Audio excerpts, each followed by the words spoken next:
Olá, pessoas! Tudo bem? Meu nome é Silvana, sou professora de Biologia do Estado de São Paulo e essa é uma videoaula sobre organização celular. Se eu perguntar assim para você, qual que é a menor parte de qualquer ser vivo? Não vale átomo. Pensou? Respondeu? Respondeu célula? Então respondeu certinho. A menor parte de qualquer ser vivo é a célula. Eu tenho aqui representações de células diferentes. Eu tenho a hemácia, que são nossos glóbulos vermelhos, que são responsáveis pelo transporte dos gases respiratórios.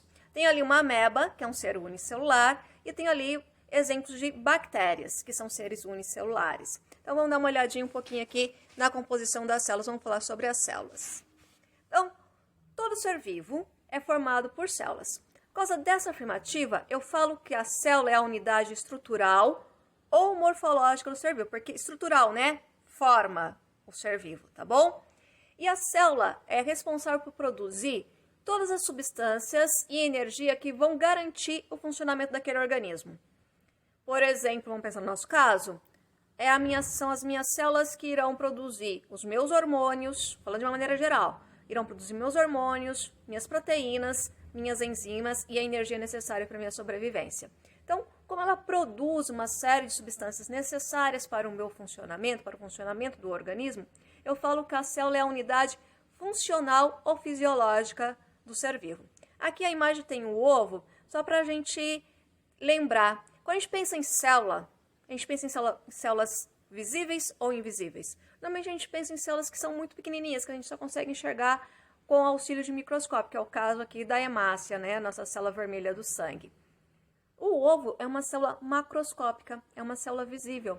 Ele é o óvulo da galinha. Quando a gente come o ovo, que é lógico que é comprado de granja, a galinha recebe uma série de hormônios que estimula a ovulação, estimula ela a liberar o óvulo, né? A produzir o ovo que a gente vai consumir. Então, ele não é, que nem diz no interior, não é galado, não quer dizer que não tem embriãozinho, tá bom?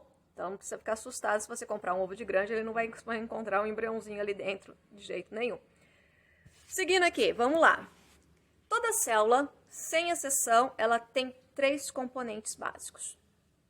Toda célula tem um envoltório, que é uma capinha de proteção, que eu chamo de membrana plasmática.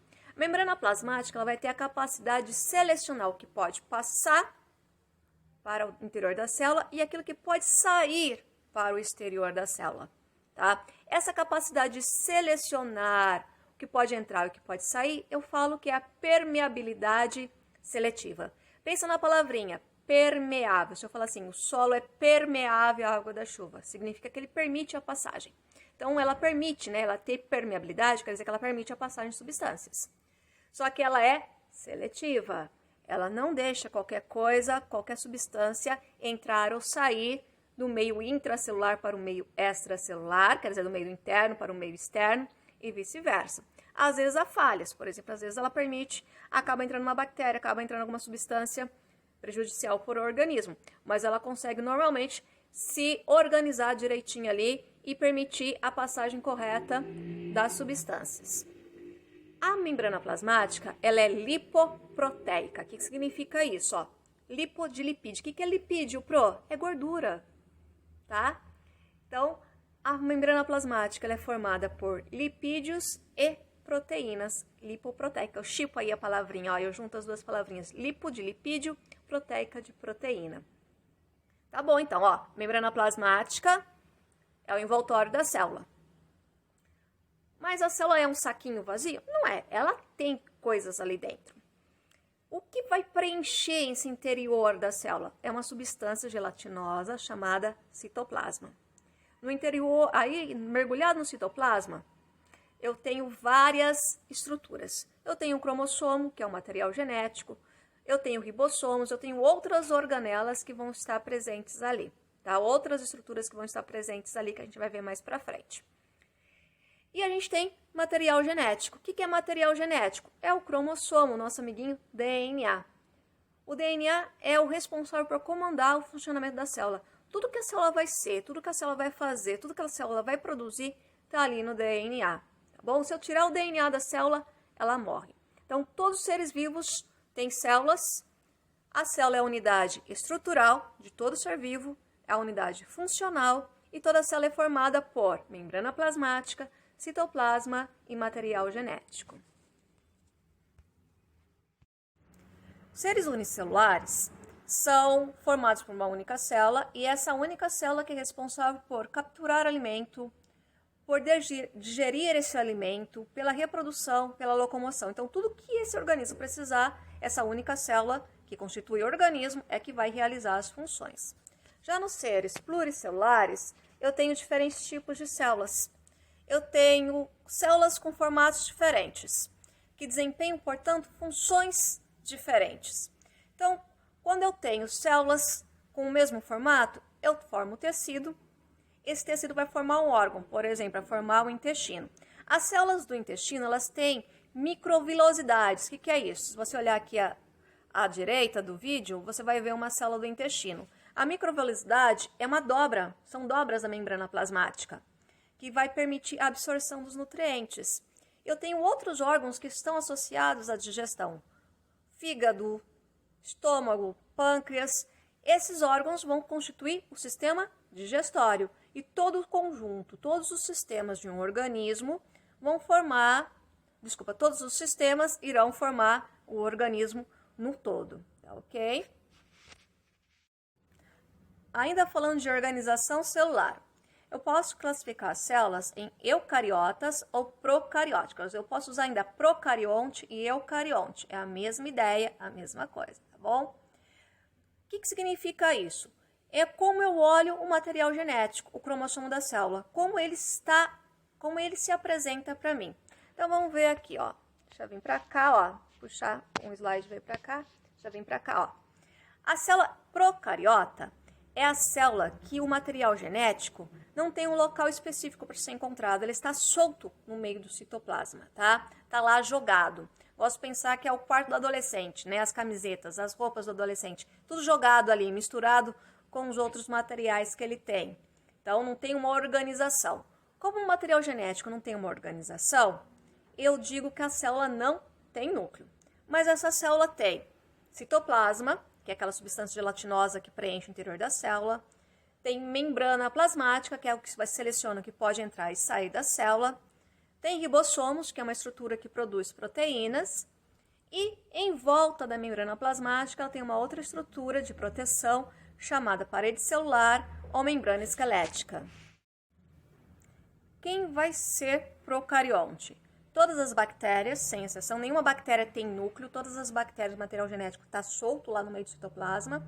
E as cianofícias, que elas são classificadas dentro do mesmo reino das bactérias, que é o reino Monera. Não escrevi aqui, mas depois eu vou escrever lá no resuminho, que é o reino Monera, tá bom? Que são essas estruturas, elas são normalmente de água, elas são encontradas na água. Já a célula eucariota, ou eucarionte, ela tem o material genético dela protegido por um núcleo. Vou pegar o pincel aqui, vocês vão ver. Olha só, o material genético da célula está aqui, ó, aqui dentro. É como se ele estivesse guardadinho dentro de um envelope. Lembra que eu falei que a célula procarionte era o quarto adolescente? O material genético era a camiseta que estava espalhada por todo o quarto? Aqui, a camiseta está guardada dentro do guarda-roupa, está dentro da gaveta, está tudo organizadinho. Além disso, a célula eucariota, além dela ter o material genético guardado por uma membrana, que eu chamo de membrana nuclear, que forma um núcleo, por isso que eu digo que essa célula tem núcleo organizado. Essa célula, dá uma olhadinha aqui, ó, quantas setinhas, talvez vocês não consigam ler, que está muito pequenininha a imagem, mas vocês conseguem ver quantas estruturas essa célula tem. Olha só, quanta coisa ela tem dentro. Então, ela é toda compartimentalizada, ela é cheia de divisórias, ela é cheia de estruturas membranosas no interior do seu citoplasma. Ela também tem citoplasma, membrana plasmática, material genético, mas o material genético aqui está protegido pelo núcleo, está dentro do núcleo, essa é uma das diferenças. E se for uma célula vegetal, ela também tem parede celular. Aqui você vai comparar as células procariotas e células eucariotas. Toda célula tudo que tiver positivo, quer dizer que tem, Tudo que tiver negativo quer dizer que não tem. Então, olha ali. A membrana plasmática aparece nas duas células. A parede celular pode aparecer nas duas células. Lembra que eu falei que se for uma célula vegetal, tem parede celular. Citoplasma, as duas têm. Núcleo, a procariota não tem. A eucariota tem. Organelas, estruturas no interior da célula. A eucariota tem várias organelas membranosas e a procariota só tem o ribossomo. Agora, eu pulei aqui o slide. Qual célula, deixa eu vir aqui, ó, qual célula vai ser eucariota? Qual tipo de organismo vai ser eucarionte? Nós, todos os animais, todas as plantas, todos os fungos, protistas. Quem são os protistas? São as algas e os protozoários, aqui representado pela ameba, tá bom? Então, ó, quem é eucarionte? Animal, planta, fungo, alga e protozoário. O que é eucarionte? Tem um núcleo organizado, o material genético está guardadinho no interior da célula, protegido por uma membrana nuclear. Quem é procarionte? Bactéria. Como que é o material genético dela? Tem algum lugar específico? Não, está espalhado, não tem um local específico, por isso não tem núcleo organizado. E vamos falar aqui de uma controvérsia, até que o título desse slide é Vírus, seres vivos ou não? Tem cientista que considera ele ser vivo, tem cientista que considera ele como não vivo, vai depender da nomenclatura. Eu não vou tomar partido aqui, mas vocês podem deduzir aí pelas características. Então, um vírus. O vírus ele é formado por coisas muito simples. Ele só tem uma capinha, ele não tem membrana plasmática, tá? Não tem citoplasma. O que ele tem? Ele tem uma capinha de proteína e lipídios. Lipídio é gordura, guarda essa informação. E ele tem no interior da sua estrutura material genético, que é DNA ou RNA. Ele nunca tem os dois. O DNA é onde tem um código genético e o RNA lê este código genético. Nós temos os dois. A bactéria tem os dois. O vírus só tem um, tá? Os procariontes e eucariontes têm esses dois tipos de materiais genéticos. O vírus só tem ou DNA ou RNA, nunca aparece os dois juntos. Então, vamos imaginar o seguinte. Se o vírus tiver, vamos imaginar o vírus da gripe, tá? O vírus da gripe, ele parasita as nossas vias aéreas. Vamos imaginar que eu segurei o vírus aqui, tá? Segurei o vírus na minha mão.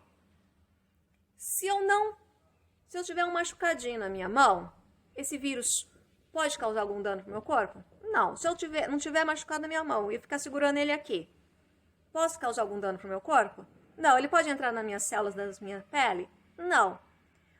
Qual que vai ser o problema? Quando eu pegar essa minha mão, que está aqui com o vírus, e levar até a minha face, levar até as minhas vias aéreas, boca, nariz, olhos, aí esse vírus, os olhos nem tanto, mas boca e nariz, esse vírus penetra nas minhas vias aéreas e vai encontrar as células para aonde ele vai poder realizar a função dele. Então, para cada vírus, uma célula específica, tá bom? E quando o vírus entra na célula, ele faz com que a célula pare o funcionamento dela, a célula não produz mais nada para ela, e ele vai ditar as ordens, ele vai ser o comandante daquela célula. Ele vai fazer com que o material genético dele comande a célula. E a célula fica uma espécie de zumbi. Tudo que ela for fazer é um novo vírus. Então, ela vai usar todo o aparato, todo o maquinário enzimático dela, tudo aquilo que ela tiver que era para ela, para o seu funcionamento, ela vai agora produzir novos vírus. Imagina a célula aqui, ó, como se fosse uma bexiga. O vírus está ali dentro, mandando a célula produzir, o material genético do vírus está ali dentro, mandando produzir novos vírus. A célula vai produzindo novos vírus, vai inchando até que ela estoura. Aqueles vírus que foram produzidos saem dali, procuram outras células hospedeiras e inicia todo o processo.